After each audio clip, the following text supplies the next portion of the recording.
Everyone must understand that acute stroke, especially the streamlining of recanalization therapies, is a team effort. So you need to have everyone involved. You cannot say that I'm the stroke expert and thereby I'll tell you to do that and you to do that and you to do that. That will not work. They will not work with you for the patient's benefit. One key element of the Helsinki model is that there is one mobile phone number that every ambulance can call 24/7, and a stroke neurologist will answer that number. And that's where the pre-notifications come to. They don't go first into the ED clerks or nurses. They come directly into a mobile phone that one of us is carrying. And if I'm carrying that mobile phone, I will get the pre-notification directly. So that means that a fair number of these calls come in. But that is by far the fastest measure and the best way to ensure the quality, that no data, no information is lost or distorted down the way. So if somebody else passes on some information, they're always likely to have some of that information lost. And you're not able to ask the question from the paramedics. And what I often do with that mobile phone call is that I ask the paramedics to give that mobile phone to the patient if they're able to speak, or the relatives of that patient, because then I've cut out all the middlemen, everyone who's passing on information. I get the information from the person who knows what's happened.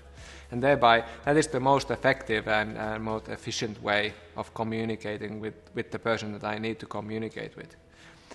We set up that phone number with the conscious knowledge that there's going to be a lot of work for us, because we have to answer that call. But that is something that I would have to do anyways. I would need to take the history from that patient at some stage anyways. I might just as well do it up front and cut out all the history retelling that usually occurs. It's a funny thing if you think about it in acute stroke, how many times that same history can be retold. Say, the relative tells the ambulance crew what's happened, then they go and tell the ED triage nurses, who go and tell the same story to the ED cubicle nurses, who then go and tell the ED physician. The senior physician perhaps gets to hear the story, then they call the stroke team, and the junior stroke doctor gets told the same story once more, and then they retell it to their consultant. So that story's been told about 10 times by that time. And just think how many minutes you wasted in retelling the same story, and how many times you probably lost some of that information and distorted some of that information down the track. So we've cut out all of that by having a direct phone call from the person who knows what's happened to the person who's going to make the final decision.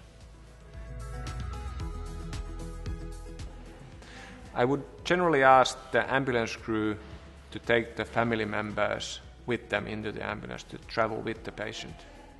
The reason for that is very often during the transportation I might be looking at the patient's notes or look at their previous scans, or something else might come up from the GP or somewhere that raises a question, and I need to ask that question.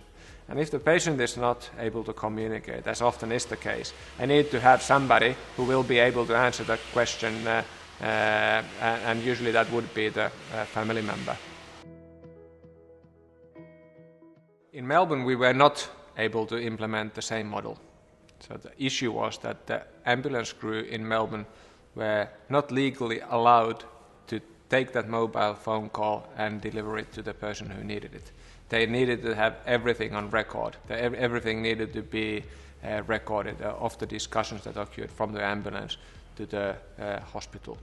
So what we did then was we had a phone number that we called from the hospital into the ambulance dispatch center and got the story from there. But that's not optimal.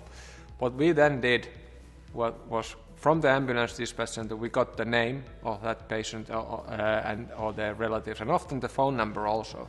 And then we took the mobile phone and called the patient or the relatives, and that's how we got the same effect.